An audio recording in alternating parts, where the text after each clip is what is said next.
What's up, guys? Today we're trying to get this KE that was originally a parts bike, but it still has a decent motor. It's ran once. We inject through ether in it, and it popped off. So then now we're just kind of flushing this old tank out. It's a combo of bad and good gas. So the oiler on it is broke, so we had to bypass it and just mix the gas now.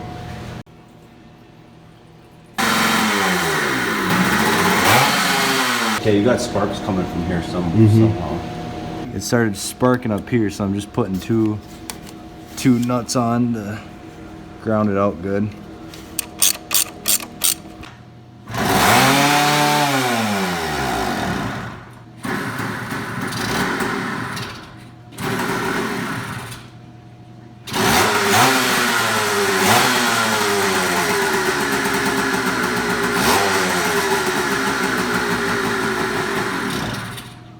Alright, carbs off, we're cleaning it, clean the jets out, and then we'll see if it stays running.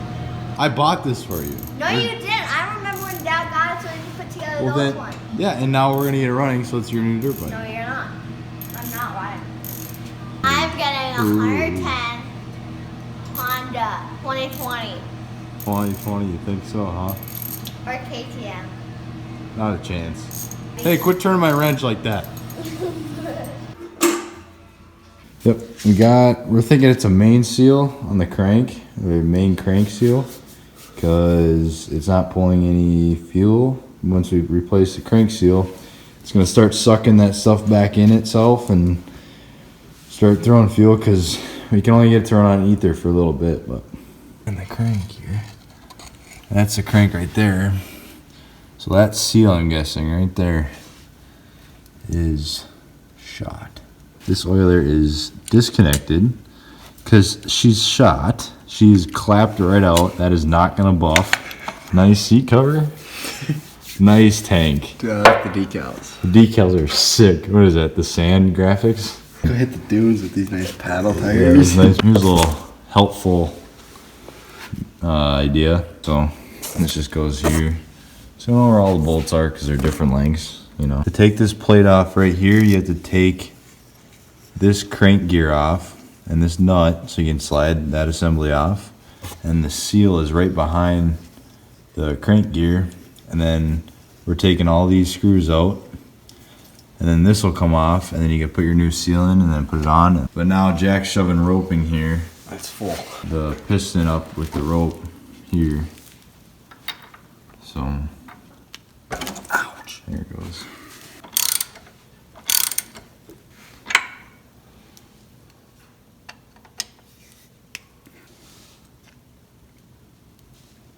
Yeah, it's pretty dry.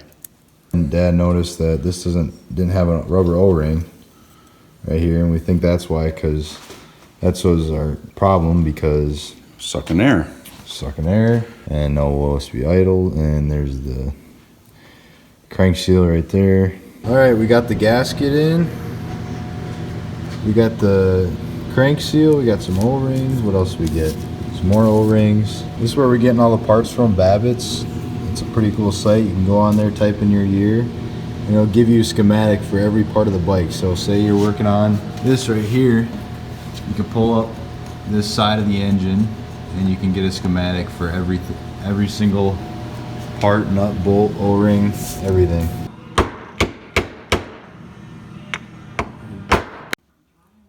Remember to rub your O-rings with oil so they don't dry rot and they stay fresh. With your rope all still in the spark plug hole, tighten your crank gear up, just like so. You can look up the specs for a torque spec in the service manual. The KE100, they call it the primary drive pinion nut. Run it down at 50.5 to 54 pounds. Now what we did, just to be sure that we're not getting any leaks and we don't have to worry about it, is we put a small bead across the entire mating surface of gasket maker to the mating surface of this. It's just this stuff right here. Find it at any local hardware store. And what's nice about the gasket maker is when you put your new gasket on, you can kind of set it in place before you put this side of the case on. So it holds it on for you while you're buttoning this all up. Slide your spring on, and then your clutch assembly with the basket. You're digging this far into an engine. A lot of the stuff is machined to a super high tolerance. So sometimes it can be hard. Don't force anything. See, like that clutch plate right there. It has to sit perfectly. Just take your time with it. See, it just goes on like that. And now that fell off. Now put your C-clip in with the C-clip pliers. This piece right here needs to slide into that piece. So when you're putting it on, you have to line it up the best you can. It's kind of a guessing game when you first do it. Before you put any screws in or any bolts, you have to make sure that it's sealed all the way around that engine case. You have to look all the way around to where there's no gaps or nothing like that, or else you're gonna leak oil like a sieve. Also, to be sure, when you tighten all these bolts here, you kind of want to go in a star shape like you'd put on a tire. So you can either start at the top or bottom, but you go to the top, and you go to the bottom, and then you go to this one, then you go to that one, then you go to this one, then you go to this one. Spark plug's going on. Kickstart going on. These bikes take about 0.65 quarts, so just a little over half. Of regular engine oil. Conventional. Right. Moment of truth.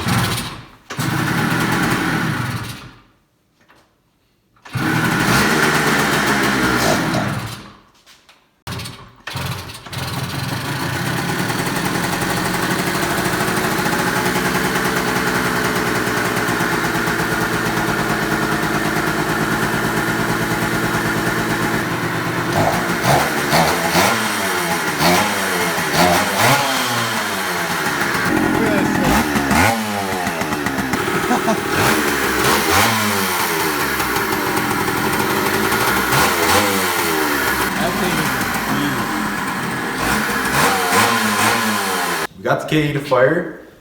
First thing that we had to do was we had to replace the crank seal, because we thought that was a problem at first because it had high speed idle but no low speed. So we're thinking that those rotary valves was just sucking air, and it wasn't sucking the rest of the fuel and air together. And so we had that problem on a different bike over here. And then A couple of the KEs over here. so we were thinking that was a problem over here. And so there's a plate that comes off with the crank seal in it, and an O-ring around the outside that's supposed to be in it, but we found out that it didn't have the O-ring. So we're like, okay, there's a problem. It's sucking in air, it's not getting enough fuel, it's not working like it should. So what we did is we put all the new seals in, the O-ring and the crank seal. So then we hopped over to the flywheel side. We're like, well, we're out of luck now, we gotta look at something else. So we looked at the flywheel, got a flywheel puller, pulled the flywheel off, adjusted points, and they were all in spec. We adjusted a little bit, but they're pretty much in spec for the most part. It should be 14 thousandths of a point gap, and so we adjusted that back into spec, so that we knew that was good. And then we're like, okay, we don't think it's getting any fuel because it can fire off ether, and it's really, it was like, as you saw in the video, it was kind of a weird running bike at first. And so we're like, okay, it's not getting fuel. We're like, okay, let's just look at the carburetor again. Jack built the carb the first time, but what he didn't notice is putting it back together, which can easily be done. The float bolt, or the actual float with the two, I'll put a picture of it on the screen, was flipped around. And so it was a lot lower than it should be, and it wasn't letting the fuel into the float bolt. And so we flipped that back around, and then we noticed again that the float bowl was not in spec. The measurement between the bottom of that mating surface and the top of the float, when it's sitting upright like this, should be 24 millimeters, and we were sitting at like 35.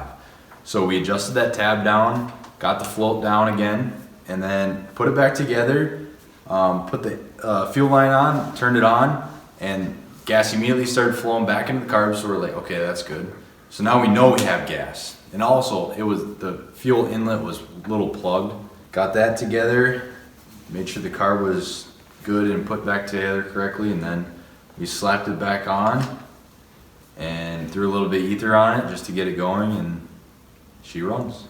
All right, it's been what, about 5-7 minutes now, and we popped it off. And why don't you give her a kick, see if it fires up, Jack?